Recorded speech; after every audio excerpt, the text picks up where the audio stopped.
The evening sun painted the Montana sky in shades of amber and rust. On the porch of a weathered farmhouse, an old man sat cleaning his rifle with the practiced ease of someone who had done it 1,000 times before. His hands, gnarled by age and work, moved with surprising grace over the metal and wood. The weapon gleamed in the fading light, a Henry rifle model 1860, its brass receiver catching fire from the sunset. A boy of 12 bounded up the steps, breathless with the energy of youth, his eyes fixed on the rifle with fascination. "Grandpa, how did you and Grandma Eleanor meet?" Ezra Cole, 62 years old, but still carrying the bearing of the soldier he once was, paused in his cleaning. A smile played at the corners of his weathered face, the kind of smile that held secrets and memories, joy and sorrow in equal measure. Was it romantic like in those dime novels? Ezra's laugh was low and rich.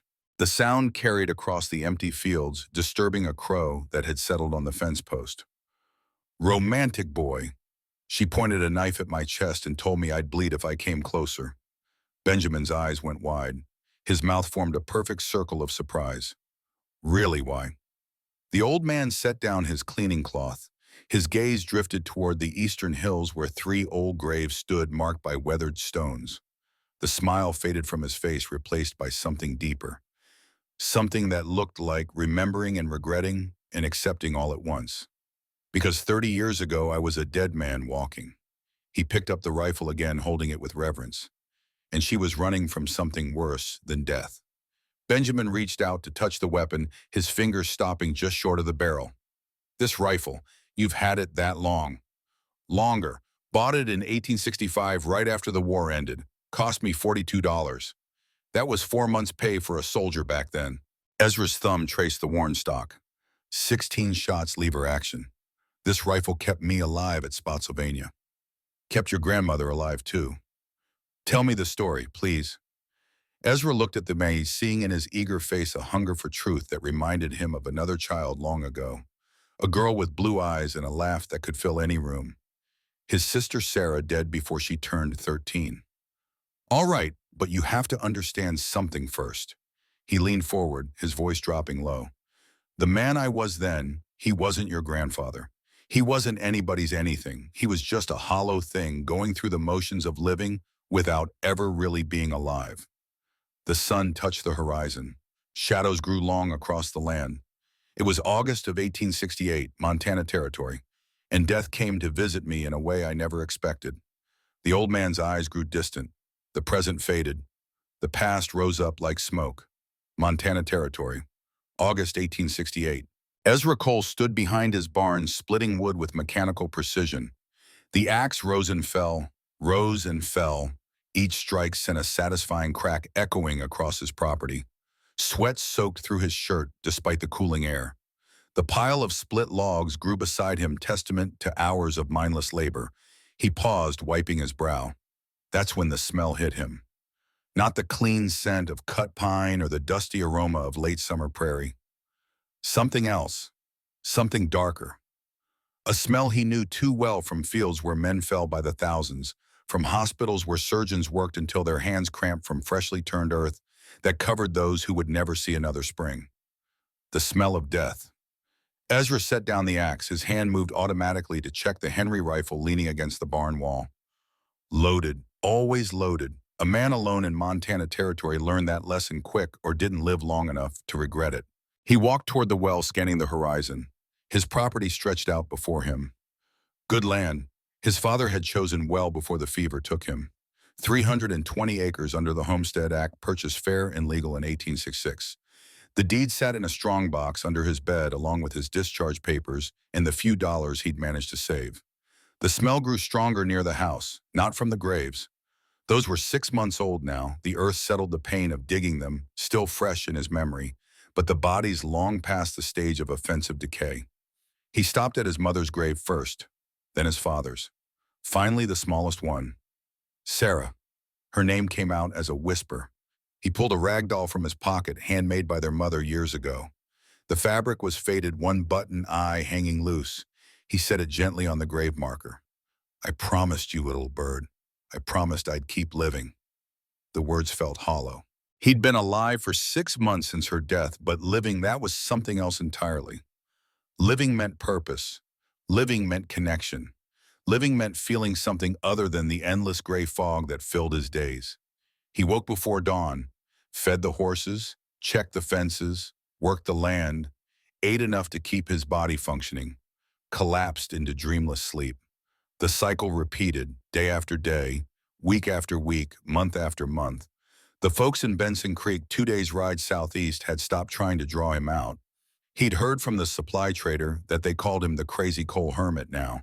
He didn't mind. Crazy was better than pitied, and solitude was safer than the alternative. Because he'd learned a truth in those fever-soaked days when he'd watched his family die one by one. If you love nothing, you lose nothing. If you keep the world at arm's length, it can't reach in and tear your heart out through your ribs. That was the philosophy he'd built his hollow life upon. That was the wall he'd erected between himself and any kind of meaningful existence. And it was about to come crashing down. Movement caught his eye. 300 yards out near the creek where willows hung low over the water. 3 figures moving through the tall grass, supporting each other, stumbling, looking back over their shoulders with the frantic energy of hunted animals. Ezra's hand found the rifle. His body moved with the muscle memory of 1,000 patrols during the war. He positioned himself where he could see without being clearly visible. Behind the barn, good cover, clear field of fire if needed. The figures came closer. He could make out details now. 3 women. Lakota from the style of their clothing and the way they wore their hair. One in front, tall and strong, despite obvious exhaustion. 2 behind her, younger one limping badly. They reached the creek and stopped. The lead woman looked around, assessing. Her hand went to something at her belt. Even at this distance, Ezra could see the flash of metal. A knife. They spotted his well. The wooden structure stood 50 yards from the house windmill, creaking in the breeze. Fresh water, cold and clean. The women looked at it with the desperate longing of people who'd gone too long without, but they didn't approach. They stood there weighing their need against their fear. Ezra made a decision. He stepped out from behind the barn, hands visible and empty. The rifle leaned against the wall 30 feet away, far enough to show he wasn't immediately threatening, close enough to reach if things went wrong. The reaction was instantaneous. The lead woman moved like lightning, shoving her companions behind her. Her knife came up, blade catching the afternoon sun. 6 inches of steel carbon forged with a wicked edge that looked well maintained. She held it like someone who knew exactly how to use it. "Stop right there, white man."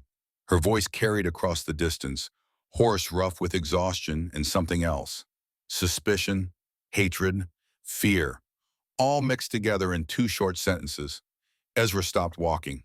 He kept his hands visible. "Easy now. You're bleeding on my property, and I'd like to know why before one of us does something we'll regret." "Your property, Way." The words came out bitter sharp as the blade in her hand. "This was Blackwood land before your government gave it away." Blackwood. The name stirred something in Ezra's memory. A campfire conversation during the war. A Lakota scout named Joseph Red Cloud, who'd fought alongside the Union tracking Confederate movements through terrain that would have swallowed a white man whole. Joseph had talked about home during those long nights, about a man named Robert Blackwood who'd negotiated treaties and tried to build bridges between the white settlers and the tribes. Blackwood. "That's your name or your father's?" The woman's knife hand didn't waver, but something flickered across her face. Surprise. Calculation. "My father's, Robert Blackwood, died 3 years back." "Heard of him. Treaty negotiator. Honest man, they said." Now the knife lowered slightly, just an inch, but an inch was everything in a standoff. "How do you know that?" "Fought with a Lakota scout at Spotsylvania. Name was Joseph Red Cloud. Talked about Robert Blackwood like he was a saint." Ezra paused, watching her reaction. "Said his daughter could track better than any man in the territory." The knife dropped another inch. Her eyes narrowed, studying him with new intensity. "Joseph Red Cloud. He was my father's friend." "Then I expect your father taught you to recognize when a man means help, not harm." Ezra gestured toward the well. "Water's clean. Medical supplies in the house. You decide." Behind the leader, one of the younger women swayed. Her hand pressed against her thigh where cloth was wrapped tight and soaked through with blood. "Elle, I can't. I need to sit. I need..." The tall woman called Elle turned her head slightly, never taking her eyes completely off Ezra. How do we know you won't take us prisoner? Sell us to whoever's chasing us. You don't. Ezra's voice was flat matter of fact. But your sister's losing blood, the young one's favoring what looks like cracked ribs, and you've got a shoulder wound you're pretending isn't there. He turned his back on them, walking toward the barn. Doors open, locks on the inside. I'll be out here. It was a gamble. Turning your back on an armed enemy went against every instinct he'd developed during 4 years of war. But sometimes you had to show trust to earn it. He heard whispered conversation in Lakota, rapid, urgent. Then the sound of footsteps on dry grass, moving toward the house. Slow, cautious, but moving. The youngest one spoke as they passed him. Her voice was soft, barely above a whisper. Elle, he knows Joseph Red Cloud. Father trusted Joseph. Elle's response was in Lakota, too quick for Ezra to follow. But the tone was clear. Weighing options, making a decision that could mean life or death. They disappeared into his house. He heard the door close, the lock click home. For the first time in 6 months, Ezra's house contained living people other than himself. He went back to splitting wood. The axe rose and fell, but his mind was elsewhere, running through possibilities and calculating odds. 3 Lakota women, bleeding and exhausted, showing up on his property. Someone was chasing them. Someone dangerous enough to drive them to risk approaching a white man's homestead. In Montana Territory in 1868, that meant one of a few possibilities. Bounty hunters, corrupt Indian agents, or worse, men like Silas Crane who ran what amounted to forced labor camps under the guise of legitimate employment operations. Ezra had heard the stories. Indigenous people promised fair wages for farm work or mining only to find themselves trapped in conditions that differed from slavery only in name.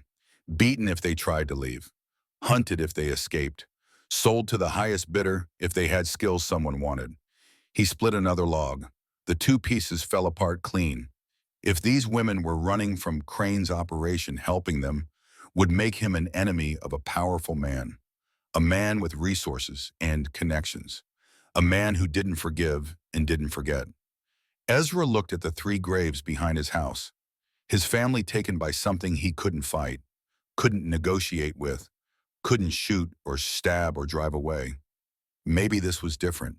Maybe this was a fight he could actually win. The door opened an hour later. Elle stepped out onto the porch. The knife was still in her belt, but her hand wasn't on it. She'd washed the blood from her face. The shoulder wound was bandaged. Her eyes were clearer now, sharp and assessing. Mr. Cole, Ezra Cole. Mr. Cole, my sisters and I, we need to talk. They sat at his table. The middle sister had her leg propped up on a chair, freshly bandaged. She'd introduced herself as Catherine. The youngest, barely more than a girl, was Grace. Her ribs were wrapped tight, and she moved with the careful breathing of someone in pain, but managing it. Elle sat across from Ezra. Between them on the rough wooden table lay the knife. A statement. I'm armed, but I'm not threatening, not yet. You said you knew Joseph Red Cloud. Knew, past tense. Ezra poured water from a pitcher into 4 tin cups. He died at Petersburg. Confederate sharpshooter got him during a reconnaissance patrol. He was a good man, a good scout. He wrote letters to my father about the war, about the men he fought with. Elle's fingers traced the handle of her knife.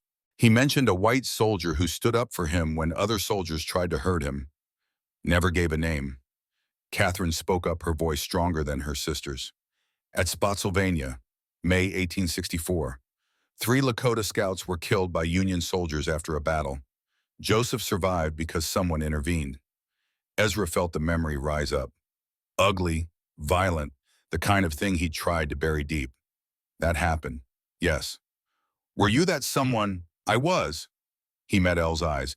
3 of my company decided that scalps from Indian scouts would fetch a bounty, same as Confederate ones. They went after Joseph and the others with knives. I stopped them. How? Grace asked. With my fists, then with my rifle when fists weren't enough. Ezra's voice was flat. I put 2 of them in the hospital. The 3rd ran. I got court-martialed for it, spent 3 months in stockade, got a dishonorable discharge when the war ended. Elle leaned back in her chair. Some of the tension left her shoulders. Not all, never all, but enough. Joseph never mentioned that in his letters. Asked him not to, didn't want to be a hero, just wanted to do right. And now, Elle's hand moved closer to the knife handle. Why are you helping us? Because 6 months ago, I buried my mother, my father, and my baby sister, all dead from fever in the space of 2 weeks. He walked to the window, looked out at the graves. Zara made me promise right before she died. Promise me you'll live, she said. And I promised. But I haven't been living. I've been existing, going through the motions. He turned back to face them. Maybe helping you is how I start actually keeping that promise. Silence filled the room. Catherine and Grace looked at each other. Some unspoken communication passed between them. Elle's eyes never left Ezra's face. We're running from men who won't stop. Her voice was quiet now, stripped of the defensive edge. Staying here puts you in danger. Ma'am, I've been in danger since I was 18 years old. One more fight won't kill me any deader than I already am. Night fell over Montana. Inside the small cabin, Catherine checked her sister's bandages while Grace helped prepare what passed for supper. Salt pork and beans, hardtack softened in water. Frontier fare but hot and filling. Ezra sat on the porch giving them space. The women had taken the back room, the one that used to be his parents'. It had a door that locked from the inside, a window facing east if they needed to run. He'd told them as much. Through the thin walls, he heard them talking. Lakota mostly too rapid for him to follow, but occasionally English broke through, fragments of conversation. We should tell him about David, about what happened to Anna. That was Catherine's voice. No, the less he knows, the safer he is. Elle, firm, protective. He saved Joseph Red Cloud's life. Father would have trusted him. Grace, young but wise beyond her years. Anna trusted a white man too. Look where that got her. The name Anna hung in the air like a curse. Ezra felt the weight of it, the pain in Elle's voice when she said it. This wasn't just about running from bad men. This was personal. This was about loss and betrayal and something darker. He knocked on the door. Miss Blackwood, if someone's hunting you, I need to know why. Can't defend what I don't understand. The door opened. Elle stood there backlit by the lamp. Her face was shadowed, but he could see the struggle playing out across her features. Trust against suspicion. Hope against bitter experience. Outside, on the porch. They sat in the darkness, stars brilliant overhead. The kind of night sky you only got in places far from cities and towns. Each star sharp and clear, like holes poked in black fabric to let heaven's light through. 1 year ago, Elle's voice was steady, controlled. The voice of someone telling a story she'd over 1,000 times in her mind. Trading post near White River. Man named David Crane worked there. Crane. Ezra felt ice in his gut. Related to Silas Crane, Elle turned to look at him, surprise evident even in the darkness. You know Silas? Know of him. Runs labor camps, buys and sells people like they're livestock. He's got operations from here to Dakota Territory. Territorial marshals won't touch him because he's got half of them on his payroll. David's his younger brother. Softer, we thought. Kinder. Elle's hands clenched into fists on her lap. My cousin Anna was 19. Beautiful, trusting. David paid her attention, brought her gifts, spoke to her kindly. We thought his intentions were honest. Catherine joined them on the porch, moving carefully on her injured leg. We were fools. David invited Anna to his cabin for supper, said he wanted to talk to her about something important. Elle and I went with her. We thought it was a proposal. We thought he was going to ask to court her properly. There were 3 white men waiting. Elle's voice went flat, empty. The tone people use when describing horrors too large for emotion. They held us down, made Anna watch what they did to me first. Then they turned on her. Ezra felt rage building in his chest, cold and controlled. The kind of anger that didn't shout or rage but settled into your bones and waited for the right moment. And you got away. I had a knife, skinning blade 6 inches carbon steel. My father gave it to me on my 16th birthday. Elle pulled the weapon from her belt. It gleamed in the starlight. I opened David's face from temple to jaw. Deep. I thought I'd killed him. But you didn't. No, his brother found him, got him to a doctor, saved his life. Her fingers tightened on the knife handle, and Anna fought back too. She wouldn't stop fighting, so they strangled her. Made me watch. Made sure I knew what happens to women who resist. Catherine's voice was thick with tears. Elle got free, killed one of them, wounded another, got me and Grace and ran. We've been running for 2 years, working whatever jobs we could find, trying to disappear. Did you report it? Ezra already knew the answer. To the territorial marshal. Catherine's laugh was bitter. And tell them what that 3 white men assaulted Lakota women on private property, they'd laugh us out of the office. If they didn't arrest us for trespassing. Fair point. Law's not built for justice, just order. Ezra stood, walked to the porch rail, stared out at the darkness. Get some sleep. We'll figure this out come morning. Before they went inside, Elle stopped, turned. Mr. Cole, why are you really helping us? He didn't answer right away. He looked at the graves again, thought about Sarah's blue eyes and her final words, thought about the months of hollow existence that had followed. Because I made a promise to my dying sister that I'd keep living. And I'm tired of pretending to be alive when I'm just waiting to die. Maybe helping you is how I finally start keeping that promise. Morning broke clear and bright. Ezra was already up working on the northern fence line. Several posts had rotted through over the winter. The wood needed replacing before the first snow. He'd been putting it off, but there was no point in having a farm if you let it fall apart. He heard the horses before he saw them. 7 riders cresting the eastern ridge, moving with the casual confidence of men who expected no resistance. They stopped at the edge of his property line, 200 yards out, just far enough to be unthreatening, just close enough to be a statement. Ezra set down his post-hole digger, walked calmly to the barn, retrieved his Henry rifle, checked the load. 16 rounds, more than enough for 7 men if it came to that. He stood in the open, rifle held loose but ready. The lead rider dismounted, tall man, broad-shouldered with a neatly trimmed black beard and eyes the color of gray steel. He wore good clothes, store-bought, not homemade, a man with money, a man with power. Good afternoon, friend. Beautiful property you have here. Not your friend, and I know who you are. The man's smile didn't waver. Do you now, Silas Crane, run labor camps between here and Dakota Territory? Buy indigenous people from corrupt agents, sell them to mines and ranches. Ezra raised the rifle slightly. Also heard you're not welcome in 3 counties for crimes against humanity. Silas's smile grew wider. That's a Henry rifle, model 1860, 16 shots, 44 rimfire. Impressive weapon. 16 is more than 7. Arithmetic's not in your favor. The other 6 riders shifted in their saddles. Hands moved toward holstered weapons. But Silas held up his hand, stopping them. I'm looking for 3 Lakota women.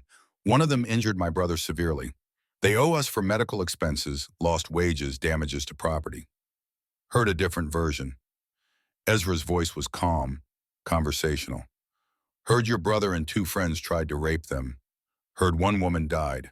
Heard your brother got his face cut open for his trouble, and that's what really bothers you. Not the law, just your pride. Inside the cabin, Elle watched through a crack in the shutters. Her hand gripped her knife so hard, her knuckles went white. Beside her, Catherine and Grace stood ready. They'd discussed this possibility. If Ezra failed to drive Crane off, they'd run out the back, head for the hills, hope they could disappear before Crane's men caught them. Be careful with your accusations, Cole. Silas's voice dropped, losing its false friendliness. You're making this personal. It was personal the moment you came onto my land making threats. Ezra took 3 steps forward. Now get off my property, or I start putting bullets in you and your men. Your choice. You know who I am. You know what I can do. I have connections, resources. I can make your life very difficult. My life's already difficult. My whole family died 6 months ago. I got nothing left to lose. That make me dangerous, or does that make me stupid? Ezra cocked the rifle. The sound was sharp in the afternoon air. Either way you're leaving, on your horse or under the ground. You decide. One of Silas's men leaned forward. Boss, let me and Carter search the outbuildings, sir. Ezra swung the rifle toward him. Fired. The bullet kicked up dirt 2 feet in front of the man's horse. The animal reared. The rider fought for control. Next one goes through a kneecap. After that, I've got 14 more. Figure out the math on that. Silas held up both hands. Easy now, we're leaving. He mounted his horse with deliberate slowness. Looked down at Ezra with calculation in his eyes. You've made an enemy today, Cowboy. That's not a position you want to be in. Already got plenty of enemies. One more won't keep me awake at night. Oh, it's not just me you need to worry about. Silas's smile returned cold and predatory. My brother's coming. David doesn't negotiate. He doesn't reason. He just takes. And when he gets here, all the rifles in Montana won't save you or the women you're hiding. The 7 riders turned and left. Dust rose in their wake. Ezra didn't lower his rifle until they disappeared over the ridge. Elle emerged from the cabin, stood beside him in the yard. You just painted a target on your back. Target was already there. I've been dead inside for 6 months. At least now I've got a reason to fight. They'll come back with more men, more guns. I know. Ezra finally lowered the rifle. Question is, will we be ready when they do? The next morning brought another group of riders. But these came from the north, and there was no mistaking them for Crane's men. 12 Lakota warriors moving in formation, disciplined, professional, led by an older man with silver-streaked hair and a face that had seen 6 decades of hard living. Ezra stood ready again, rifle in hand, but he didn't aim. Something about the way they moved spoke of honor, not threat. The leader dismounted, spoke to Elle in rapid Lakota. She responded equally fast. It wasn't friendly conversation. It was argument. Old argument from the sound of it. Finally, the leader switched to English. Looked at Ezra with eyes that missed nothing. I am Samuel Ironwood. I fought beside Eleanor's father in many battles. When Robert died, I swore to protect his children. She seems capable of protecting herself. She is, but she's been running for 2 years, running from duty, running from her people, running from who she was born to be. Samuel turned back to Elle. The council voted. They want you to lead our people, continue your father's work, build the bridges he started. I can't. Elle's voice was sharp, defensive. I failed Anna. I failed Catherine and Grace. I failed everyone who trusted me. You survived. Anna would want you to survive and build, not hide and wither. Ezra stepped forward. With respect, sir, she's told you no. Seems like pushing isn't helping. Samuel studied him. And who are you to speak for Blackwood women? Man who gave them shelter. And who's about to give them more when Silas Crane comes back with 30 men instead of 7? 30 men. Samuel didn't look surprised. How many men do you have? Just me. Against 30. I've got good position, high ground, clear firing lanes, and this Henry rifle. Ezra met the old warrior's eyes. I've faced worse odds. Samuel spoke in Lakota to his warriors. Several responded. Catherine translated quietly for Ezra. He's asking if they'll stay and fight. They're agreeing. 12 warriors, himself. The Blackwood sisters, though Elle was the only one healthy enough to truly fight. 15 against 30. Not great odds, but better than 1 against 30.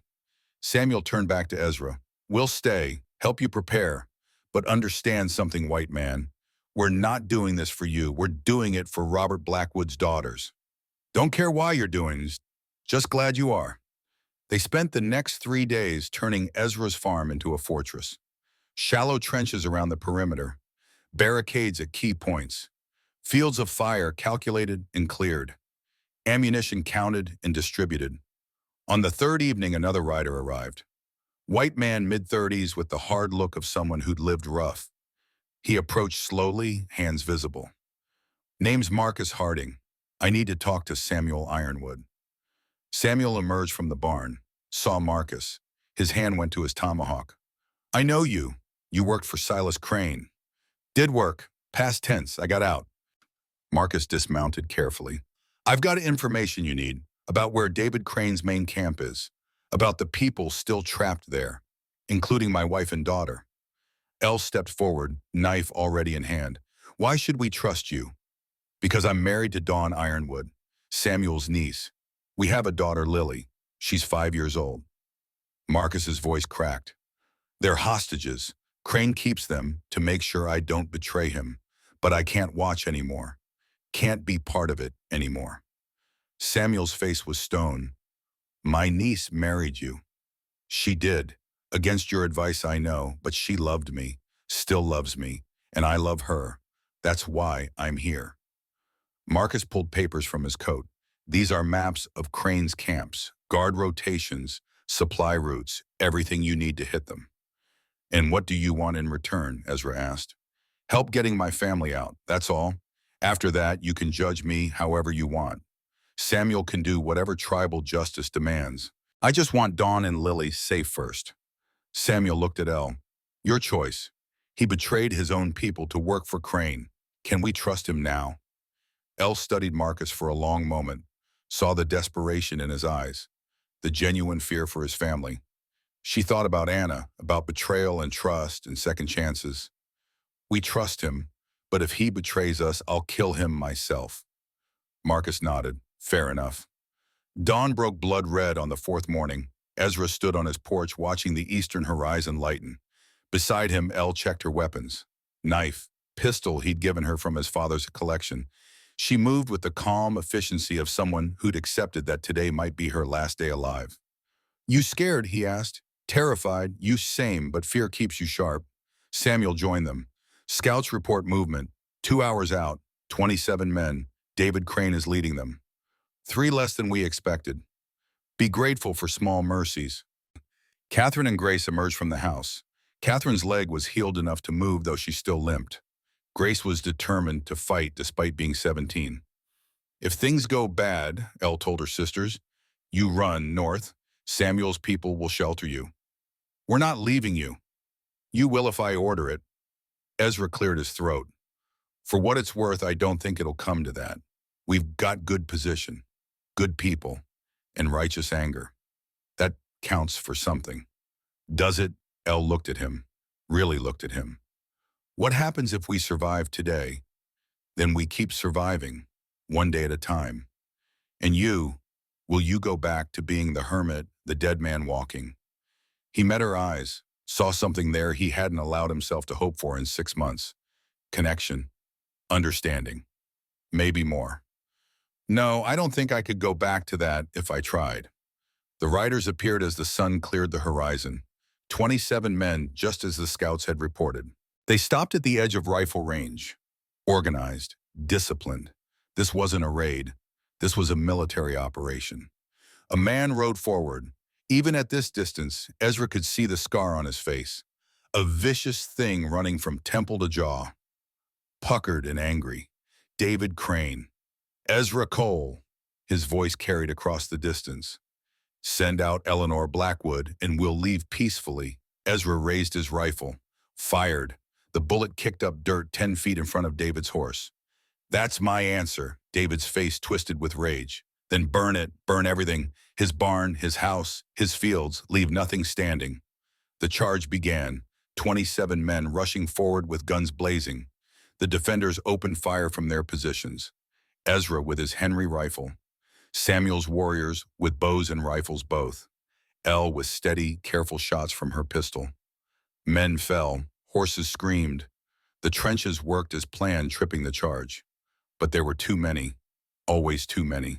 They reached the barn. Fire arrows found dry wood. Flames erupted orange and hungry against the morning sky. Let it burn, Ezra shouted. Kill the men first. Buildings we can rebuild. He fired until his rifle clicked empty. 16 shots, 4 men down, 3 wounded. He drew his Colt revolver, kept firing. Elle fought with knife and gun both. 3 men tried to flank the house. She met them with steel and fury. They fell. But David pushed through the case. Made it to the porch, gun drawn, looking for Elle with eyes full of madness. Eleanor, she turned, saw him. Their eyes met across 30 feet of smoke and blood. 2 years, David screamed. 2 years with this scar you gave me. 2 years dreaming of this moment. Should have cut deeper. He raised his gun, aimed. His finger tightened on the trigger. A bullet struck his hand.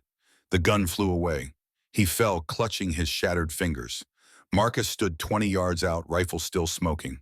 That's for every day you made my family prisoners. Then hoofbeats. Thunder from the north. 20 more riders cresting the ridge.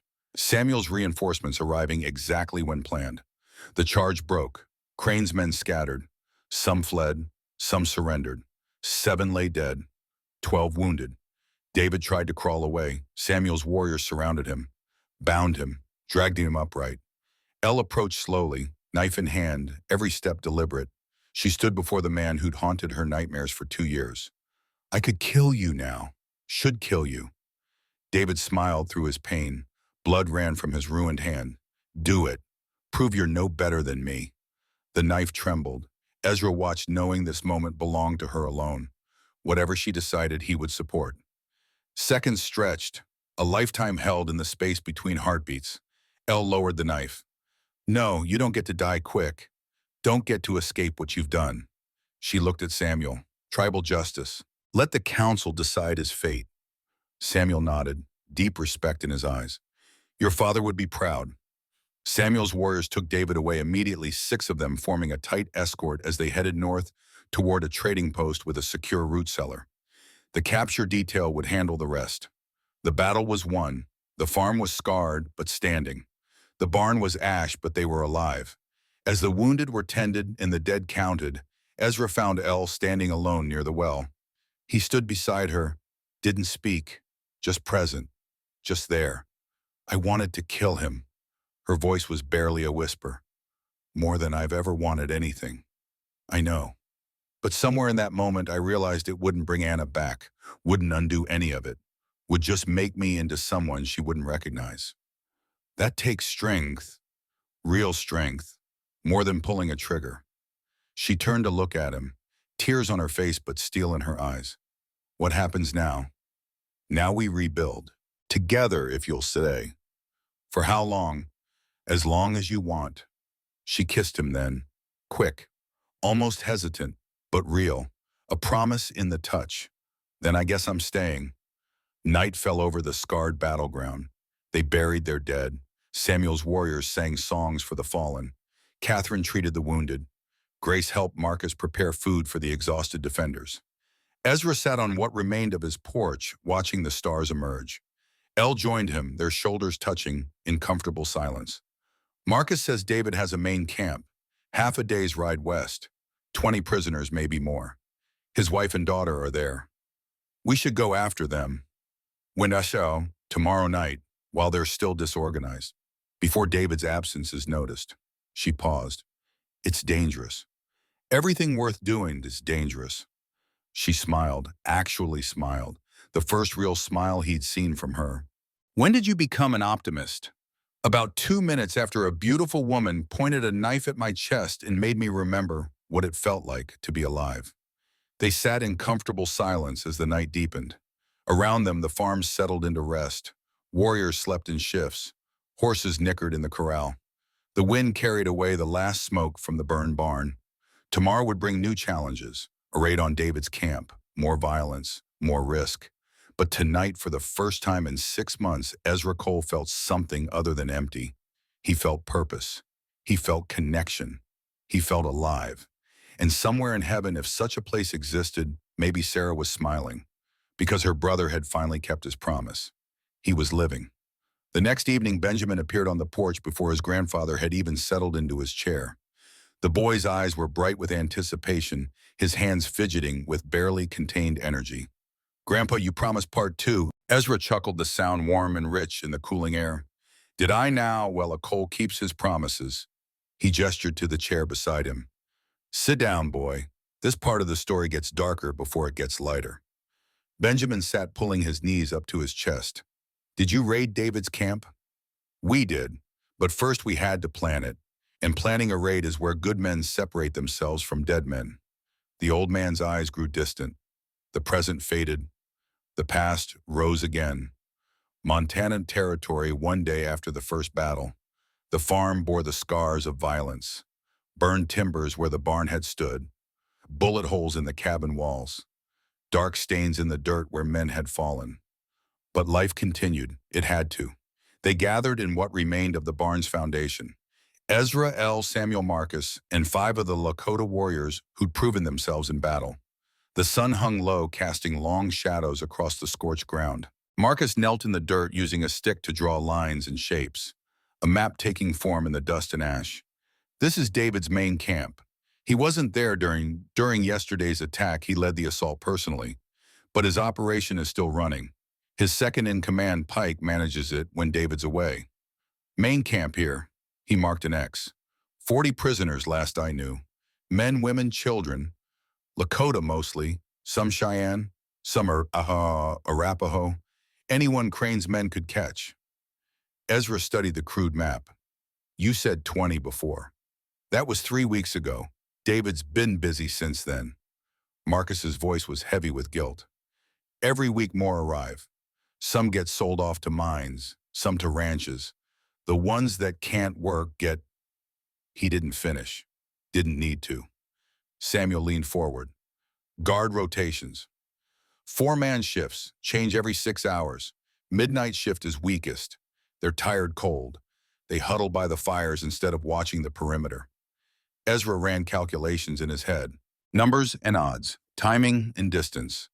Sentries 6, 2 at the main gate, 4 roaming the perimeter on foot. They carry lanterns at night. Makes them easy to spot, but also means they can see better. We go in with 20 men. Ezra spoke slowly, thinking through each step. Silent approach from the north where the pine forest gives cover. Neutralize the sentries first. Then we split. Half free the prisoners, half burn the supplies. Make sure Crane can't rebuild quick. Elle spoke up. And if David returns during the raid... Marcus hesitated, looked at the ground, looked back up. There's something else. Something I haven't told you yet. The group went silent, waiting. David keeps Dawn and Lily in his personal cabin, right next to the main supply building. Marcus's voice was barely above a whisper. He says their insurance. Insurance against me betraying him. But you're betraying him now, Catherine said. She'd joined the group limping on her healing leg, but determined to be part of the planning. Because staying in that camp is a death sentence anyway. For them, for me, for everyone. Marcus met her eyes.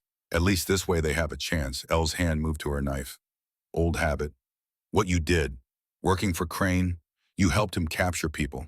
Sell them. I did. Marcus didn't look away. Didn't make excuses. And I'll carry that guilt till I die.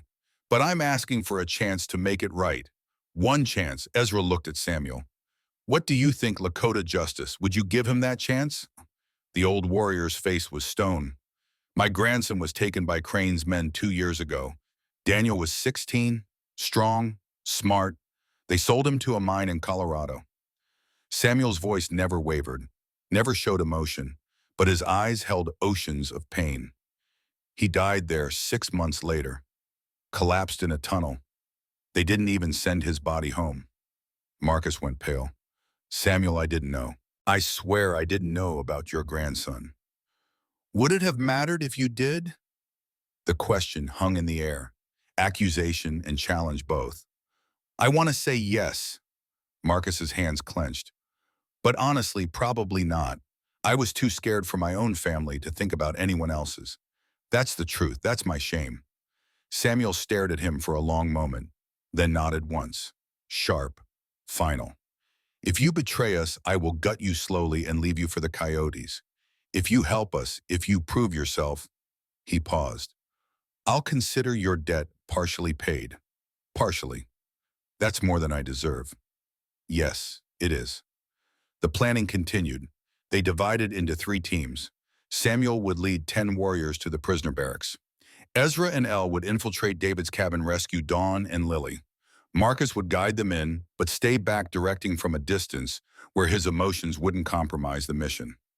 Catherine spoke up. What about Grace and me? You stay here, Elle said firmly. Guard the farm in case any of Crane's men circle back. That's not fair. We can fight. Your leg isn't healed. Grace is 17, and someone needs to be here. Elle's tone softened. I need to know you're safe. Can you give me that? Catherine and Grace looked at each other. The same conversation they had had a dozen times in the past 2 years. The same argument about who was strong enough, old enough, ready enough. Finally, Catherine nodded. We'll stay, but if you're not back by noon tomorrow, we're coming after you. Deal. Samuel stood signaling the planning was done. We ride at midnight, 3 hours from now. Rest, eat, prepare your souls. He looked at each of them in turn. Some of us may not return. That's the cost of freeing our people. Are you willing to pay it? Every head nodded, even Marcus, despite the fear written plain on his face. Ezra caught Elle's arm as the group dispersed. A word. They walked to the creek where willows hung low and the sound of water covered their voices. The same place where he'd first seen her 4 days ago. It felt like a lifetime. You don't have to do this, he said. You could stay here. Let me and Samuel handle the raid. I'm going. Elle, you're the one David wants. If something goes wrong, if he's there, then I face him. She turned to look at him, her eyes reflecting starlight. I've been running for 2 years. I'm done running. Either we end this or it ends us. But I won't spend the rest of my life looking over my shoulder. That's not caution talking. That's fear. And fear gets people killed. You're wrong. Her voice was steady, certain. Caution is what kept me alive for 2 years. Fear is what made me come to your farm instead of dying in the wilderness. And courage is what's making me go back to face the monster who killed my cousin. She was right. He knew it. But knowing didn't make it easier to accept.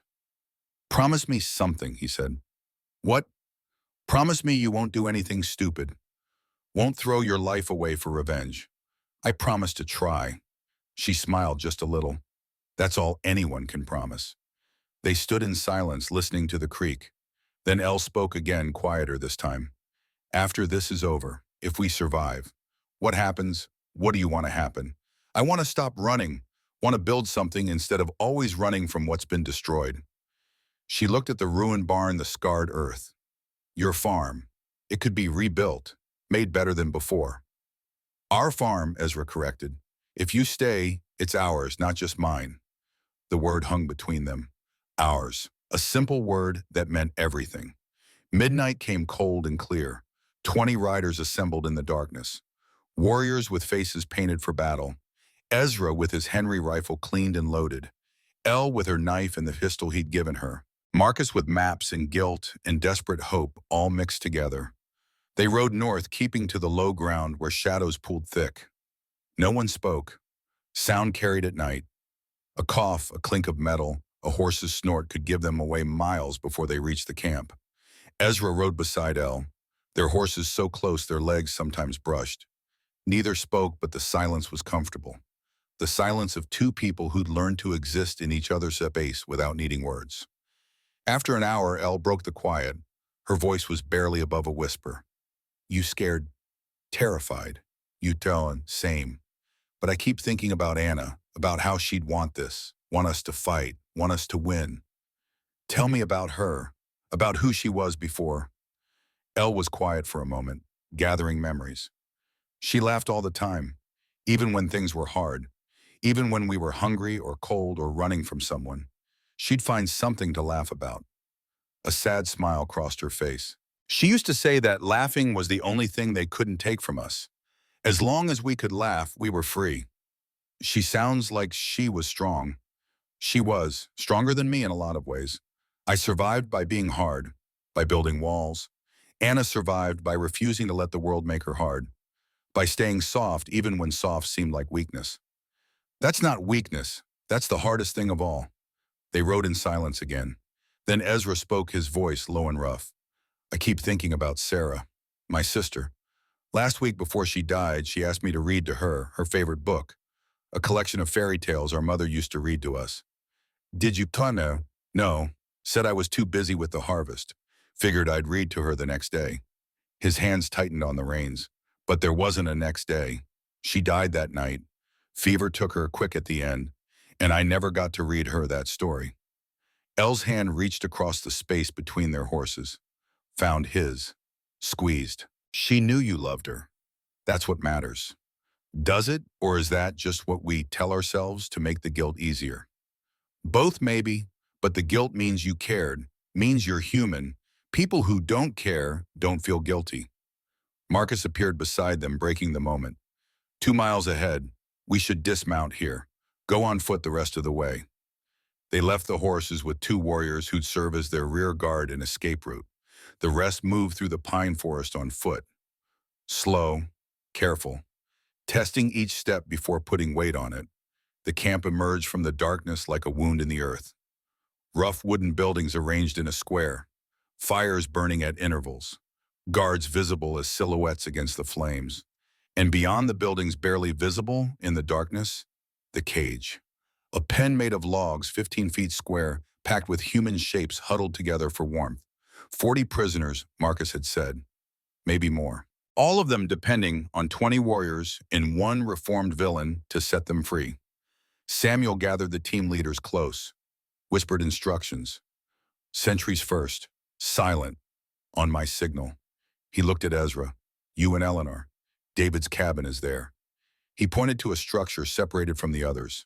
Larger, better built. Get the woman and child. Get out. Don't engage unless you must. Understood. And Marcus. Samuel's eyes were hard. You've given us the information. Now prove you meant it. Guide my warriors to the prisoner pen. Show them the guard positions. Then stay back. If I see you running, I'll put an arrow in your spine. I won't run. Good. Because if you do, you'll die a coward. And your wife will know you died a coward. That legacy will follow your daughter forever. Marcus nodded, understanding the weight of what Samuel was offering. Not forgiveness, not yet, but a chance. A chance to die honorably if death came. A chance to live with some measure of redemption if they succeeded. The signal came, an owl's hoot, 3 times, sharp and clear. Samuel's warriors moved like ghosts. 6 sentries, 6 warriors, arrows and knives in the darkness. Quick, clean, professional. The guards dropped without a sound. Phase 1 complete. Ezra and El moved toward David's cabin. 50 yards of open ground, no cover. They went low and slow, using the shadows between fires, every sense on high alert, every nerve singing with tension. They reached the cabin wall, pressed against the rough wood. Ezra felt his heart hammering, heard El's breath quick and controlled beside him. He'd been in combat dozens of times during the war, had learned to manage fear to channel it into action. But this was different. This wasn't a battlefield where everyone was a soldier. There were civilians in that cabin, a woman and child whose lives depended on him getting this right. The window was 6 feet off the ground, too high to see through without exposing himself. He cupped his hands. El understood, put her foot in his hands. He lifted her carefully. She peered through the glass, then dropped down face pale. What? She's there, Dawn, asleep in a chair by the fire, rifle across her lap. The child's on a cot in the corner. Guards. Didn't see any inside, but the door's barred from the inside. That was a problem. Breaking down a barred door made noise. It brought guards. Guards brought fighting. Fighting near a child was the last thing they wanted. Window locked, but I can pick it with my knife. She went up again, this time working at the window frame with the tip of her blade. The lock was simple, made to keep people out, not to withstand someone who knew what they were doing. After 30 seconds that felt like 30 years, it clicked open. Elle pulled herself up and through. Ezra followed much less gracefully. They landed on the wooden floor with soft thuds. Dawn woke instantly. The rifle came up, her eyes wide with fear and fury both. Elle moved fast, hand over Dawn's mouth, knife visible but not threatening. Don't scream. We're here to help. Marcus sent us. At Marcus's name, Dawn's eyes went wider. The rifle lowered slightly. Elle removed her hand. Marcus. Dawn's voice was barely audible. Where is he? Outside, he's helping us free the prisoners. We're here to get you and Lily out. Dawn looked at Ezra, seeing a white man in her cabin, armed, in the middle of the night, every instinct screaming danger. But Elle was Lakota. Elle was offering help, and Marcus's name was the key that turned all the locks. Lily. Dawn moved to the cot, shook the child gently. Lily, wake up, sweetheart. We need to go. The little girl stirred, opened eyes the color of honey, her father's eyes. She started to speak, saw the strangers, opened her mouth wider to scream. Ezra moved fast, knelt beside the cot, put his finger to his lips. Hey there, little one. Want to see your daddy? The mention of her father stopped the scream before it started. Lily looked at him. At Elle, at her mother. Daddy, he's outside waiting for you, but we have to be very quiet. Can you be quiet like a mouse? Lily nodded, solemn, 5 years old, but already understanding that sometimes you had to be silent to stay alive. Dawn grabbed a few things. Blanket, small bag, moving fast but not panicked. She'd clearly thought about escape before. Had a plan ready. They moved toward the window. Ezra went first, dropping to the ground outside. Reached up. Dawn handed Lily down. The child was light as air, trembling with fear and excitement both. Elle started to follow, then froze. Footsteps outside. Heavy, accompanied by whistling. Someone approaching the cabin door. A voice called out, Dawn, you awake in there? Boss wants to know if you need anything. It was a test. Had to be. Someone checking. Making sure the prisoner was still in place. Dawn looked at Elle, terror in her eyes. If she didn't answer, the guard would investigate. If she answered wrong, he'd know something was off. Elle made a decision. Put her knife to Dawn's throat. Mimed cutting. Dawn understood. Nodded. I'm fine, Dawn called out, voice steady despite the blade at her neck. Just getting Lily back to sleep. She had a nightmare. Want me to come in? Check on things. No, she's finally settling. Your voice will wake her again. Pause, long and terrible. Then the guard laughed. All right, holler if you need anything. The footsteps moved away. The whistling faded. They waited, counting seconds, making sure he was really gone. Then the door exploded inward, wood splintering, the bar torn free, and in the doorway, backlit by fire, stood David Crane. Ezra's blood ran cold. You were supposed to be in custody. The trading post killed my guards last night. David's scarred face was worse than Ezra had imagined. Not just a cut, but a canyon of destroyed flesh running from temple to jaw. Puckered, angry, weeping fluid even now 2 years after Elle had given it to him. He'd been picking at it, keeping it raw, a constant reminder of his hatred. His right hand was wrapped in bloody bandages from yesterday's battle wound. Broke free on the ride north. You think 6 warriors could hold me after what I survived? I've been planning this since the moment they bound me. Eleanor Blackwood. David's voice was soft, almost tender, completely insane.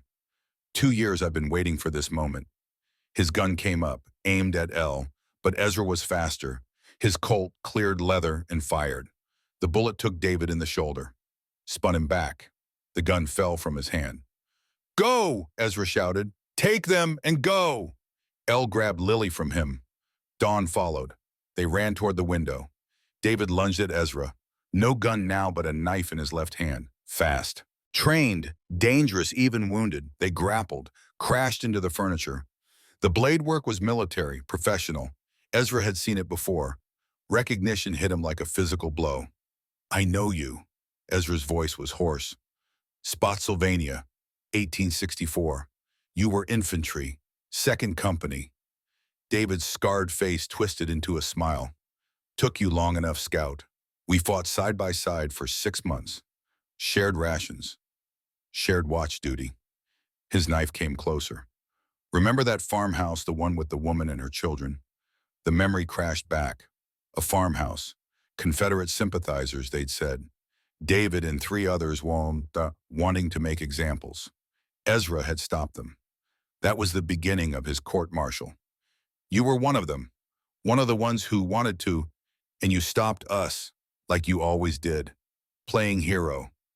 David's eyes blazed with old resentment, mixed with fresh madness. I hated you then. Righteous Ezra Cole. Too good to do what war required. And now you're taking her from me too. You think you can take her from me? The knife scraped across Ezra's ribs. David's face was inches away, his breath hot and foul, his eyes completely mad. She's mine. Was always mine. Anna was mine until she rejected me. Eleanor is mine until I decide otherwise. Understanding dawned cold in Ezra's mind. You loved Anna. That's what this is about. She rejected you and you. She chose honor over me, David screamed. My brother said marrying a Lakota would ruin our business. Said I had to let her go, but I couldn't. I loved her. And when she said no, when she chose her people over me, He broke down, actually sobbing. I lost myself, became something I didn't recognize. And now I can't stop, can't go back, can't be anything except the monster that killed her. Ezra got his hand on David's knife wrist, held it away, used his other fist, punched David in the throat, hard. The man gagged, released his grip. Ezra threw him off. But before he could capitalize, gunfire erupted outside. Shouts, screams. The raid had been discovered. David scrambled for his gun. Got it. Turned, fired wild. The bullet missed Ezra by inches, punched through the wall, through the door, connected with flesh somewhere outside. A woman's scream, Dawn's scream. Ezra charged, tackled David through the already broken door. They tumbled into the night, crashed into the dirt, fought with fists and teeth and desperate fury. Around them chaos reigned. Samuel's warriors had reached the prisoner pen, were cutting through ropes, breaking locks. But guards had rallied, at least 15 of them, outnumbering the raiders. Ezra saw it all in flashes between David's attacks. Saw Marcus running toward his fallen wife. Saw El holding Lily trying to reach cover. Saw warriors falling under gunfire. They were losing.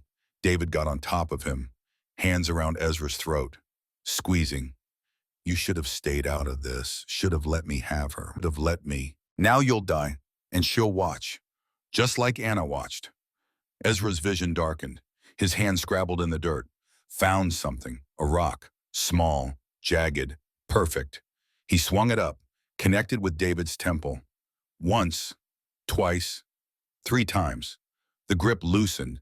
David slumped, not dead but unconscious. Ezra pushed him off, gasped for air, looked for El. 2 of Samuel's warriors rushed to David's unconscious form, binding him quickly with leather cords before dragging him away from the chaos. This time they would not fail to secure him. She was pinned down behind a water trough, Lily still clutched in her arms, 5 guards advancing on her position. He found his gun, raised it, fired. 1 guard down. Lever action. Fire. Second guard stumbling. But the others had spotted him now. Bullets kicked up dirt at his feet. Then thunder. Real thunder this time. From the east, more riders coming. Please let it be Samuel's reinforcements. Ezra prayed to a god he wasn't sure he believed in. Please don't let it be more of Crane's men. The riders burst into the camp. 20 fresh warriors, war cries splitting the night, arrows and bullets flying with deadly precision. Samuel's backup plan. He'd sent scouts to bring more help. They'd been waiting 2 miles out, ready to sweep in when the fighting started. The tide turned. Crane's guards broke, ran. Those who didn't run died. Those who surrendered were bound. The prisoners poured out of their pen, 47 of them, not 40 like Marcus had said. More, always more. Crane's appetite for human suffering seemed endless. Ezra ran to El. She was unhurt. Lily was unhurt. Thank every star in heaven. But Dawn lay in the dirt, blood spreading across her chest. Marcus knelt beside her, holding her hand, weeping. I'm sorry. His voice was broken. I'm so sorry. I should have gotten you out sooner. Should have been braver. Should have. Dawn's hand reached up, touched his face. You got us out. That's what matters. Her voice was fading. Take care of Lily. Tell her I loved her. Tell her to be strong. You'll tell her yourself you're going to be fine. We'll get you to a healer and... Marcus, she smiled, peaceful despite the pain. It's all right. I'm not scared. Her hand fell. Her eyes went distant. And Dawn Ironwood died in the dirt of the camp where she'd been a prisoner. Lily didn't understand. Kept asking why Mama was sleeping, why she wouldn't wake up. Marcus held her and wept and had no answers to give. Samuel approached Ezra and El. His face was grim. We got the prisoners, burned the supplies, but the cost. He gestured to 3 of his warriors who'd fallen, 3 dead, 5 wounded, and Dawn. It was worth it. Eleanor's voice was hard, certain. 47 people are free because of what we did tonight. That's worth the price. Samuel looked at Marcus, sobbing over his wife's body. Tell him it was worth it. Ezra was about to respond when a scout came running. Samuel riders approaching from the south, at least 20. Crane's reinforcements. Don't know, but they're coming fast. Samuel made a decision. Take the prisoners north. Now, I'll stay with a rear guard. Slow them down. I'll stay too. Ezra checked his rifle. 4 rounds left. Not much, but enough to buy some time. No, El grabbed his arm. You come with us. With me, the prisoners need protection on the journey. Samuel needs... Samuel has 10 warriors. Your 1 rifle. You'll do more good protecting the people we freed than dying in a delaying action. She was right, tactically right, but it felt like running, felt like cowardice. Samuel settled Ed. She's right. Go. Protect the freed. I'll see you back at the farm.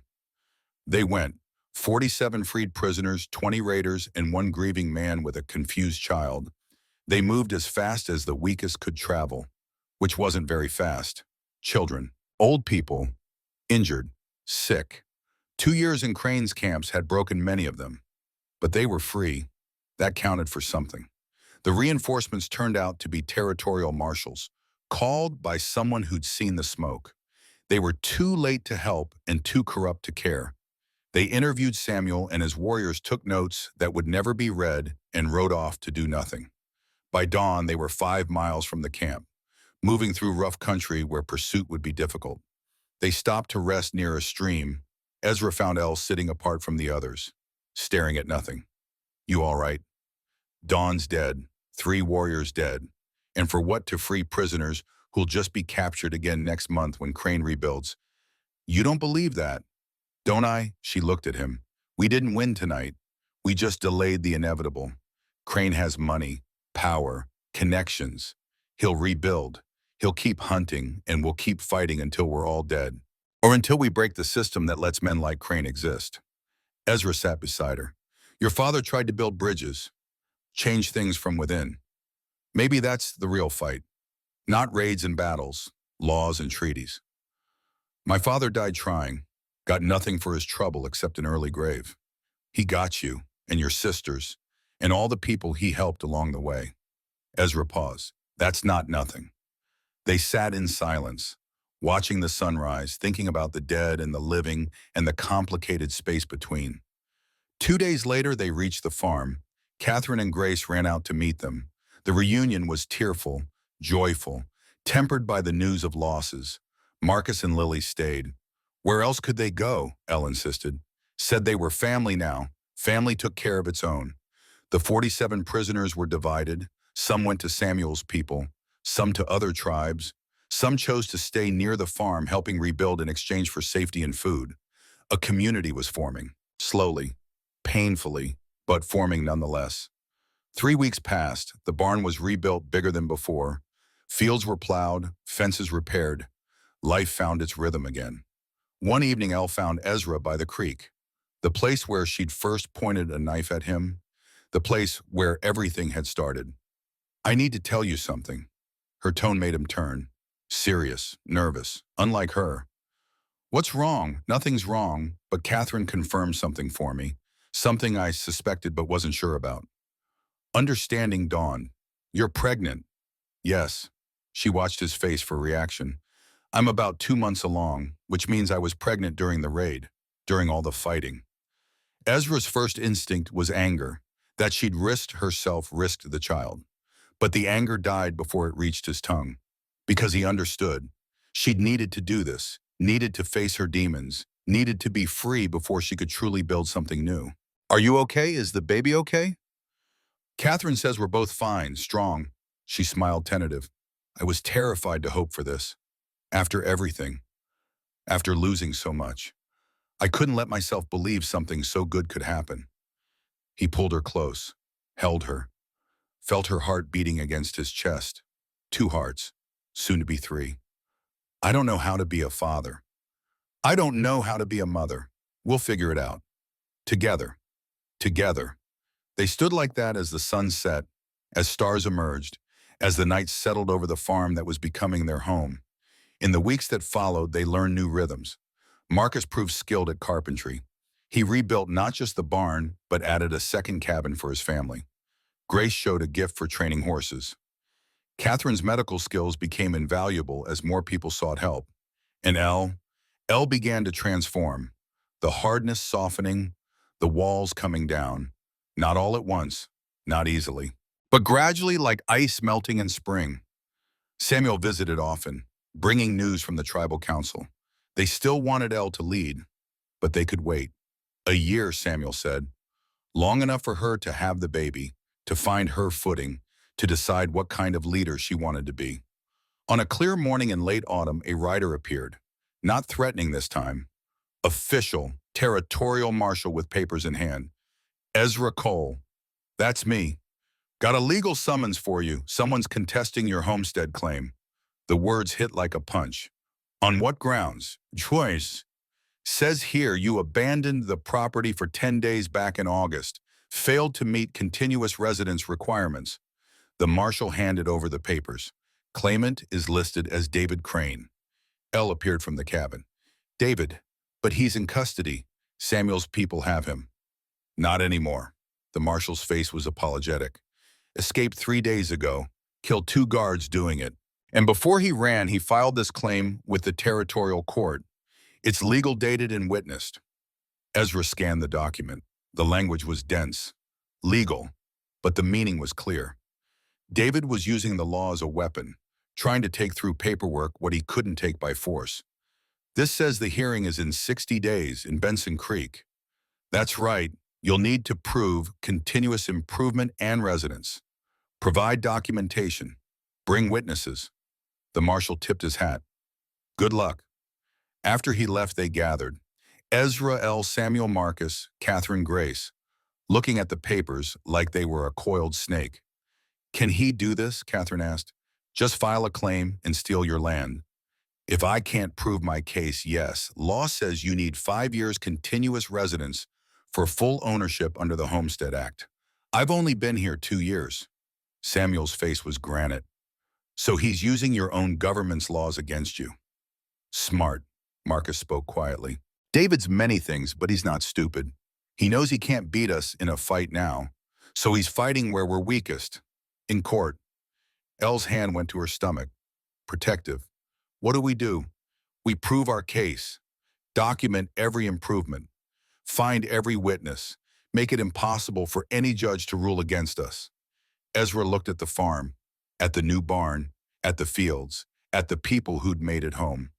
And we get ready, because even if we win in court, David will come for us again, with more men, more weapons, more fury. Then we'll be ready. Elle's voice was steel. Whatever comes, however it comes, we face it together. That night on the porch, they told Benjamin about the birth of his mother, how she came on a cold February morning, how Catherine delivered her with skill and care, how they named her Sarah Anna for the losses they'd carried and the hope they'd found. Your mother was strong, Ezra told his grandson, from the moment she was born. Survived when maybe she shouldn't have. Thrived when the odds were against her. She got that from your grandmother. And from you, Elle added her hand on Ezra's shoulder. Benjamin yawned, the hour growing late. What about the hearing? Did you win? That's part 3. Ezra stood, joints creaking, and it's well past your bedtime. But Grandpa, Eleanor appeared in the doorway, 62 but still carrying the bearing of a warrior.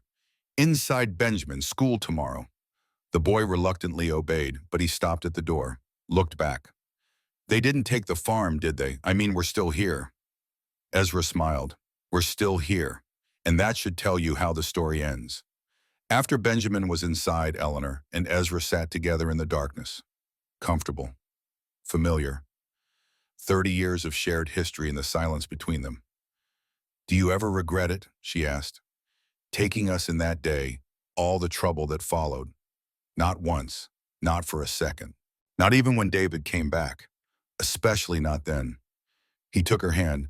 You and your sisters gave me a reason to live, to fight, to build. Without you, I'd still be that hollow man splitting wood and waiting to die. She rested her head on his shoulder. We saved each other then. We did. Above them, stars wheeled in their ancient patterns, the same stars that had watched them fight and bleed and love, the same stars that would watch their grandchildren and their children's children. Witness to promises kept and lives well lived. Tomorrow would bring new challenges. The legal battle, the threat of David's return.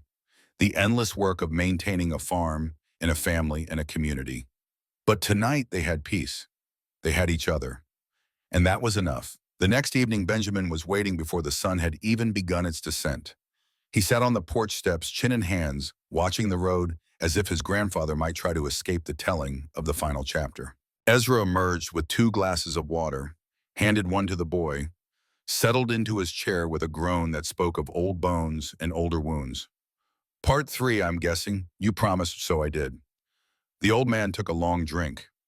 This part's about fighting a different kind of battle, the kind where bullets don't help and courage looks different than you'd expect. Benjamin scooted closer. The court hearing. The court hearing and what came after.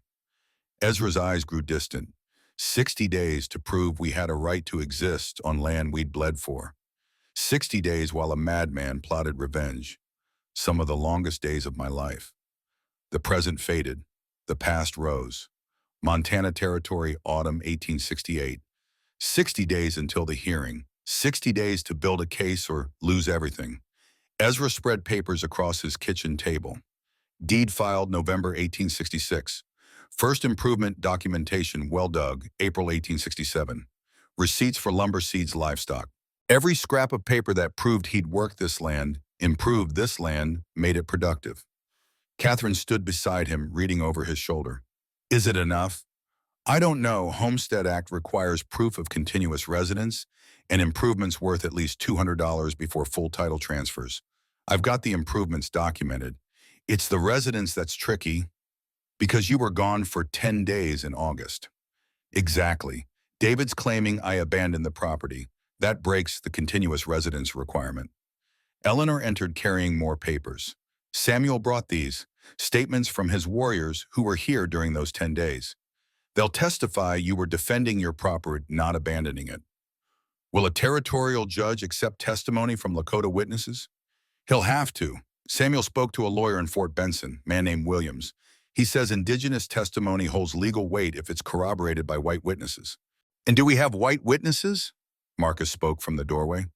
I brought 3 men from Benson Creek, settlers who sold you supplies in October. They're willing to testify about your preparations for defense and your clear intention to remain on the property. Ezra looked at Marcus. The man had changed in the weeks since Dawn's death. Quieter, more serious, but also more determined, as if losing his wife had burned away everything that wasn't essential, leaving only iron purpose behind. Thank you. Don't thank me yet. We still have to win. Marcus sat at the table. I've been thinking about David's strategy. He's not stupid. He filed the claim knowing you'd fight it. So what's his real goal? To take my land. Maybe to tie you up in court while he gathers forces for another attack. Keep you distracted. Make you think the battle's in a courtroom when really it's coming here. Eleanor's hand went to her knife, old habit. You think he'll attack during the hearing? I think he'll attack when we least expect it, which might be during the hearing, or right after, or the night before. Marcus looked at each of them. The man's insane, but he's cunning. He knows we're expecting him, so he'll do something unexpected. Samuel entered without knocking. He'd taken to treating the farm as his own territory, which Ezra didn't mind. The old warrior had earned that right. The council met. They've authorized 20 warriors to stay here permanently. Rotating shifts, 5 at all times, more if needed. I can't ask your people to guard my land indefinitely. You're not asking. We're offering. Samuel poured himself water from the pitcher. Eleanor is Robert Blackwood's daughter. That makes this place important to us. What happens here affects all of us. Grace appeared in the doorway. Now 18, she'd grown into her height and her strength. Horses are ready if you need to leave quickly. I've trained them for fast mounting. Even Lily can get on one now. Lily, Marcus's daughter, 5 years old and trying to understand why her mother wasn't coming back. She'd attached herself to Eleanor, following her everywhere. Eleanor had taken to teaching her small things, how to braid hair, how to identify herbs, how to be strong even when you wanted to cry. The 60 days passed in a blur of preparation. They improved everything that could be improved, repaired every fence, painted the new barn, documented every change with dates and witnesses, built a case that should have been ironclad, but should have and would be were different things in a territorial court where corruption ran deep and justice bent toward power. The morning they left for Benson Creek, Eleanor stood in the doorway of their cabin. 4 months pregnant now, starting to show.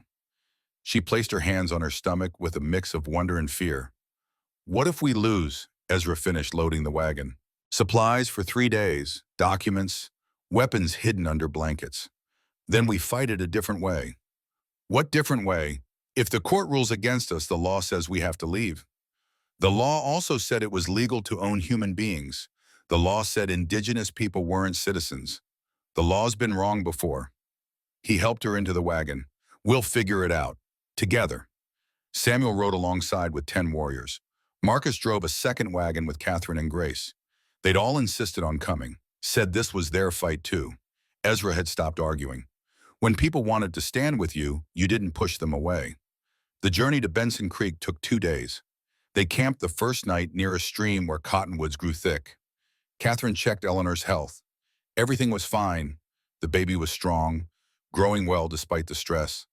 That night, Eleanor and Ezra sat apart from the others, watching stars emerge one by one. Tell me about Sarah, Eleanor said. Your sister. What would she think of all this?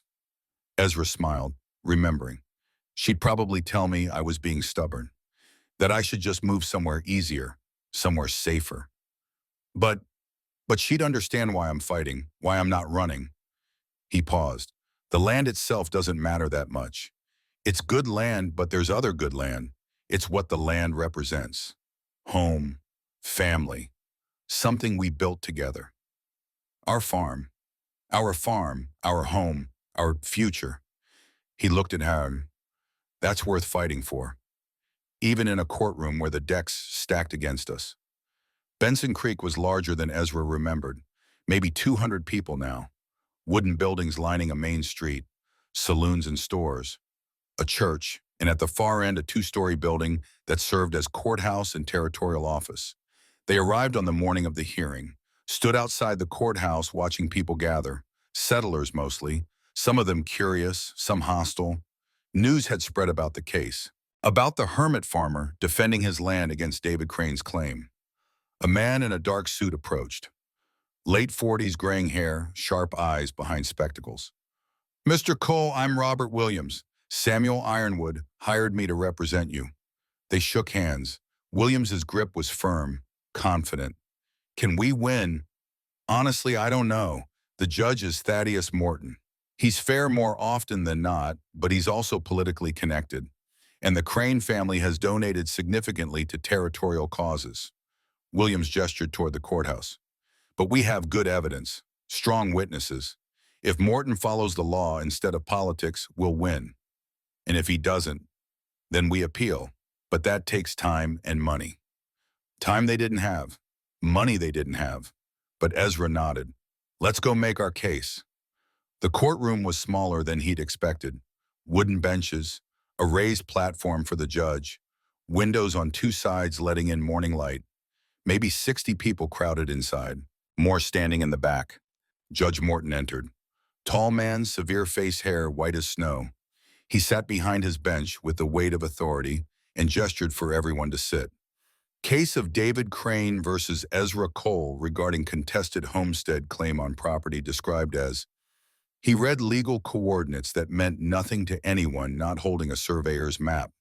Mr. Crane, your representative may proceed. A lawyer stood, expensive suit, Eastern accent. Your Honor, my client, David Crane, asserts that Mr. Cole abandoned his homestead property for a period of 10 days in August of this year. This abandonment constitutes a breach of the continuous residence requirement under the Homestead Act of 1862, thereby invalidating his claim. We request the property be declared available for new filing, which my client has already submitted. Simple, clean, devastating if believed. William stood. Your Honor, Mr. Cole did not abandon his property. He was defending it against an armed attack by forces employed by the Crane family.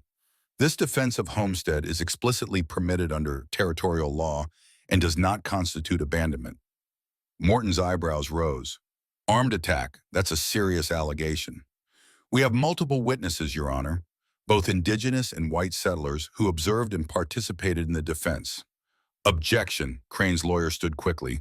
Indigenous testimony should not be given equal weight to testimony from citizens. Overruled. Morton's voice was sharp. The Territorial Act of 1867 established that indigenous testimony in civil matters holds the same weight as any other testimony. Continue, Mr. Williams. The testimony began. Samuel Ironwood took the stand first. Described the attack, the numbers involved, the clear intent to seize the property and the women sheltering there. His English was excellent, his bearing dignified. He looked every bit the warrior chief he'd been before age had slowed him. Then the settlers testified, 3 men who'd sold Ezra supplies, who'd seen his preparations, who could confirm his clear intention to remain on and defend his property. Crane's lawyer cross-examined aggressively, tried to poke holes, suggested the witnesses were lying or mistaken, but their testimony held. Then it was Ezra's turn. He walked to the witness chair, feeling every eye on him, sat, placed his hand on the Bible Williams offered. Do you swear to tell the truth, the whole truth, and nothing but the truth? I do. The questions came methodical and thorough. When had he filed his claim? What improvements had he made? Could he document them? Had he intended to abandon the property? No, sir, I never intended to abandon it. My whole family's buried on that land. My future's there. I would have died defending it if necessary. But you left for 10 days. I was defending it. There's a difference between leaving and defending. One gives up, the other fights. I fought. Crane's lawyer stood for cross-examination. Mr. Cole, isn't it true you were court-martialed during the war, received a dishonorable discharge? William shot to his feet. Objection. Mr. Cole's military service is not relevant to this land claim. Your Honor, Crane's lawyer smiled, I'm establishing a pattern of violence and poor judgment. Mr. Cole was found guilty of assaulting superior officers. This speaks to his character and his tendency toward conflict. Morton considered. I'll allow it, but make your point quickly. Mr. Cole, did you or did you not assault 2 fellow soldiers and receive disciplinary action? I did. Because of your violent nature. Because they were about to murder 3 Lakota scouts in cold blood. I stopped them. Got court-martialed for it. Would do it again. Ezra looked directly at the lawyer. Sometimes violence against evil men is the most moral choice available. Murmurs swept through the courtroom. Morton banged his gavel. Order. The testimony continued. Then Catherine took the stand, described her injuries from David Crane's operation, the forced labor, the conditions prisoners endured. Her voice never wavered, never showed anything but calm strength. Grace testified next, younger but equally poised, described fleeing for 2 years. The fear, the constant running, the relief of finding Ezra's farm. Then Marcus Harding was called. He walked to the stand slowly. Every eye in the room followed him, because everyone knew, everyone had heard. This was a man who'd worked for the Cranes, who'd helped run their operation, and now he was testifying against them. Williams established his credentials. 5 years working for Silas Crane, direct knowledge of operations. Then came the critical question. Mr. Harding, do you have documentary evidence of the Crane family's criminal activities? Marcus reached into his coat, pulled out a leather-bound ledger. I do. This is Silas Crane's personal account book. It documents every transaction, every person bought and sold, every payment made to corrupt officials to look the other way. The courtroom exploded. Shouts, accusations, people standing, pushing forward to see. Morton's gavel cracked like thunder. Order, I will clear this courtroom if necessary. Crane's lawyer was pale. Your Honor, those documents were obtained illegally. They can't be admitted. I obtained them while I was still employed by Silas Crane, Marcus said. That makes them my work product. Legal to take when I left employment. Morton gestured. Let me see that ledger. Marcus handed it up. The judge spent 5 minutes paging through it. His face grew darker with each page. Finally, he looked up. This documents payments to Territorial Agent Williams for what it calls indigenous procurement. He looked at Crane's lawyer. That's illegal procurement of indigenous persons for forced labor. Multiple felonies. Your Honor, my client David Crane is not responsible for his brother's actions. But he's named here too. Morton pointed to a page. Multiple entries, payments received for procurement activities. David Crane was an active participant in his brother's criminal enterprise. The courtroom was silent now, waiting. Mr. Cole's claim is validated. The property remains his free and clear. This hearing is concluded. Morton stood. Marshal, I'm issuing a warrant for David Crane's arrest on charges of conspiracy, kidnapping, and human trafficking. The marshal moved toward the door, toward where David should have been sitting in the back row, but the seat was empty. David Crane had fled. Ezra felt cold wash over him. He knew Marcus had the ledger. How? Williams asked. But the answer came seconds later when shouting erupted outside. Gunfire, screams, people running. Ezra burst through the courtroom door into chaos.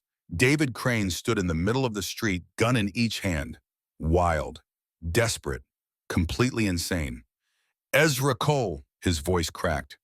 You took everything from me, my brother, my business, my future. Now I take it from you. He fired. Bullets shattered windows, sent people diving for cover. Complete panic. Samuel's warriors moved to intercept. David fired at them, hit one in the leg. The others pulled back, unable to get a clean shot without hitting civilians. Eleanor appeared beside Ezra. He's going to kill someone. We have to stop him. How he's in a crowd. Any shot risks hitting innocents. David's wild eyes found Eleanor. There you are, the woman who ruined me. Come here. Come face me. Don't, Ezra grabbed her arm. That's what he wants. But Eleanor pulled free, stepped into the street, hands visible and empty. I'm here, David. You want me? Take me. Leave everyone else alone. Eleanor, no, Catherine shouted from the doorway. But Eleanor kept walking, closer to the madman with 2 guns and nothing left to lose. That's it. David's voice softened, almost tender, just like Anna used to walk. Brave even when you're terrified. You loved her, didn't you? Really loved her. I did. David's guns lowered slightly. I wanted to marry her, build a life together.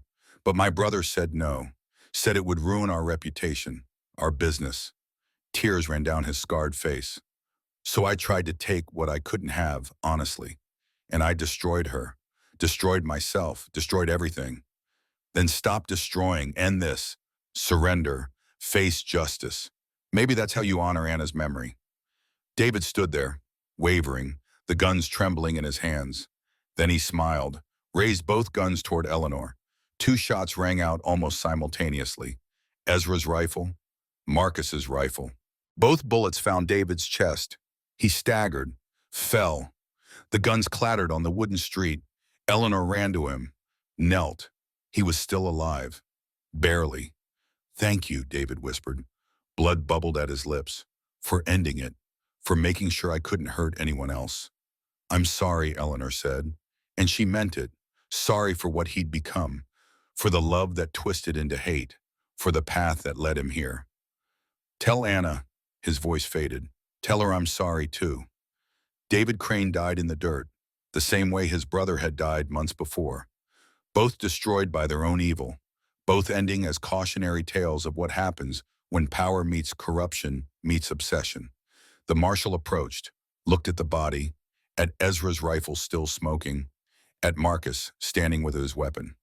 Self-defense, clear as day. You're free to go. They gathered their people, loaded the wagons, left Benson Creek behind as the sun set. No one spoke much on the journey home. Too much had happened. Too much violence. Too much death. But the land was theirs. The threat was ended. And when they crested the final hill and saw the farm spread out below, lit by the last rays of sun, it felt like coming home for the first time. Winter came hard that year. Snow piled deep. Temperatures dropped below anything Ezra remembered. They huddled close, burned wood faster than they'd planned, and learned to appreciate the warmth of community. Marcus threw himself into work, building, repairing, caring for Lily. The child had nightmares about her mother, would wake crying. Eleanor or Catherine would comfort her until she slept again. Slowly, so slowly, the raw wound of loss began to scab over, if not truly heal. Samuel's warriors came and went, keeping watch, bringing news from other tribes. The council still wanted Eleanor to lead, but they understood she needed time.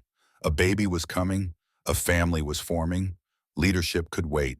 In February, on a night when wind howled and snow fell thick, Eleanor went into labor. Catherine took charge. She'd studied midwifery under Dawn, learning everything the older woman could teach her. Now she put that knowledge to use. Grace boiled water. Marcus kept Lily occupied in the other cabin. Samuel stood guard outside despite the storm, as if his presence could protect the laboring woman inside. Ezra paced, then sat, then paced again. Useless in this battle that belonged to women. Hours passed. Eleanor's cries of pain cut through the wind. Each one felt like a knife in his chest, but Catherine's voice remained calm, encouraging, professional. Finally, after an eternity compressed into 8 hours, a new cry joined the storm. Higher, stronger, the sound of new life demanding its place in the world. Catherine emerged from the bedroom, blood on her apron, but smiling. You have a daughter, healthy, perfect. Both of them are fine. Ezra stood frozen, unable to process. A daughter. He had a daughter. You can go in now. The bedroom was warm, fire lit. Eleanor lay propped against pillows, exhausted but radiant, and in her arms, wrapped in soft blankets, a tiny face. Eyes closed, mouth working, so impossibly small. Sarah Anna Cole. Eleanor's voice was hoarse. Say hello to your father. Ezra approached like the child might shatter if he moved too fast. Looked down at his daughter, at her impossibly tiny fingers, her delicate features, the wisps of dark hair on her head. She's beautiful. She is, like her Aunt Sarah, like her cousin Anna. Eleanor looked up at him. A new beginning, a promise kept. He sat on the bed edge, touched one finger to his daughter's palm. The tiny hand closed around it, gripped with surprising strength. I don't know how to do this. Be a father. You'll learn. We both will. Eleanor smiled. Besides, you've already kept the hardest promise. You're alive. You're here. That's what Sarah asked for. That's what matters. Winter passed into spring. The baby thrived.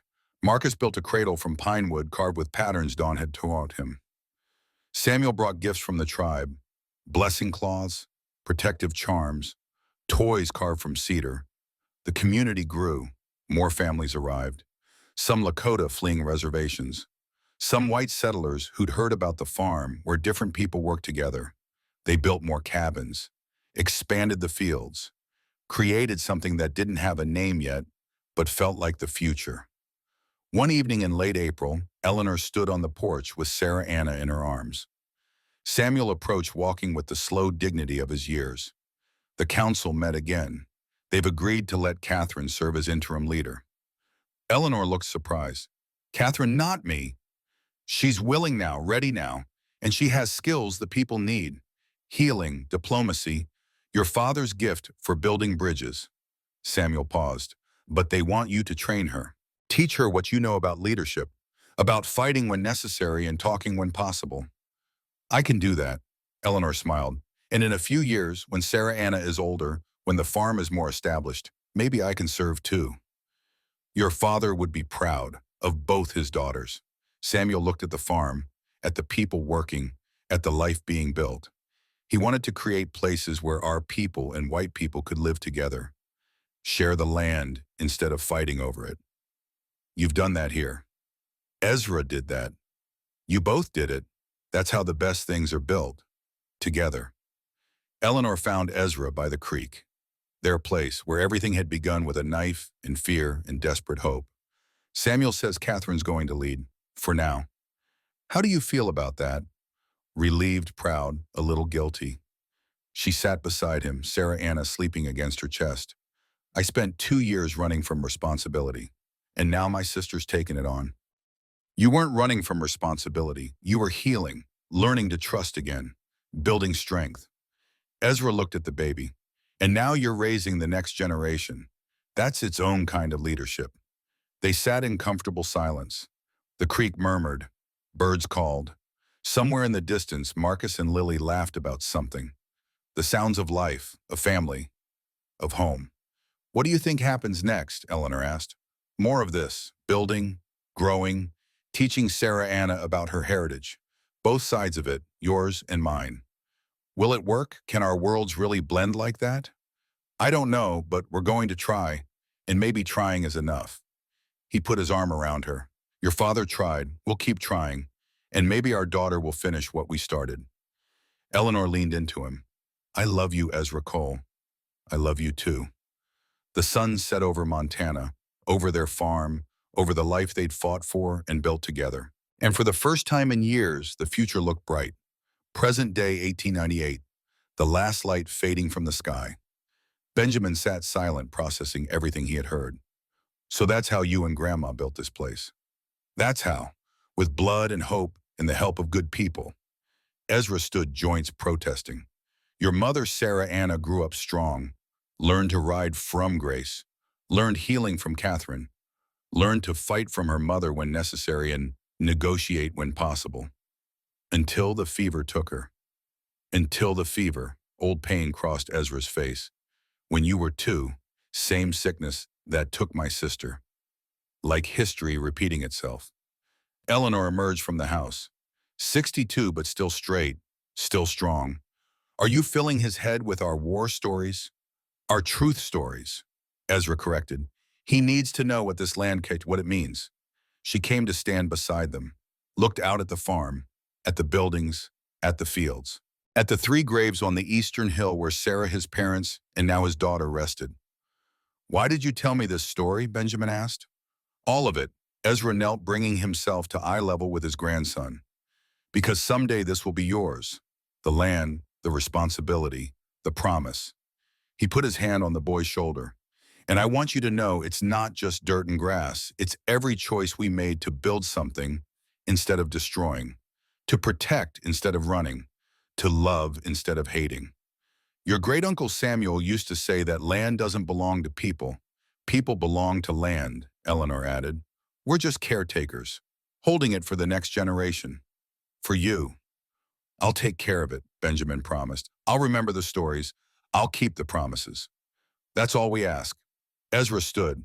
Now inside, your grandmother made apple pie. Benjamin ran toward the house, young, energetic, full of the future. Eleanor took Ezra's hand. They stood together watching stars emerge, the same stars that had watched them fight and love and build 30 years ago. Do you have regrets? She asked. Not one, you. Only that we couldn't save everyone, Anna, Dawn, Sarah Anna. We saved who we could, built what we could. That's all anyone can do. He squeezed her hand. And look what we built. Family, community, a place where your people and mine live together. Your father would be proud. He would, my mother too. She smiled. And your sister Sarah, I think she'd be happy you kept your promise. I did keep it because of you. He pulled her close. You made me remember how to live, how to fight, how to love. They stood together as night settled fully. Inside, Benjamin's laughter mixed with the sounds of supper being prepared. Outside, the wind carried memories of battles fought and one of losses endured and overcome, of promises made and kept. Somewhere in the darkness, a wolf howled. Another answered. The ancient songs of the wilderness that had been here before humans and would remain after. But for now, in this moment, this place belonged to the living, to the ones who'd fought for it, to the ones who'd love it next. Ezra and Eleanor Cole, formerly Blackwood, turned toward the house, toward family and warmth, and the simple gift of another day together. Their story had started with a knife pointed in fear and suspicion. It had continued through blood and fire and desperate gambles. And it would end, as all stories do, with death. But not today, not tomorrow. Someday, but not yet. For now, they had each other. They had their grandson. They had their land and their community and their memories. They had kept their promises. To Sarah, to Anna, to all the dead who'd helped them become who they were. And that was enough. More than enough. That was everything. The door closed. The farm settled into night. Stars wheeled overhead in their eternal dance. And the land that had witnessed so much violence and love, death, and birth ending and beginning rested under the vast Montana sky. Tomorrow would bring new challenges. It always did. But they would face them together. The way they'd faced everything else. with courage, with love, with the certain knowledge that the best things in life are worth fighting for, worth bleeding for, worth building for, worth living for, and sometimes when necessary, worth dying for, but mostly always worth living for. The homestead promise made 30 years ago by a dying girl to her brother had been kept, in full, with interest. Ezra Cole had lived, and in living he had found purpose, love, family, legacy. He had found home.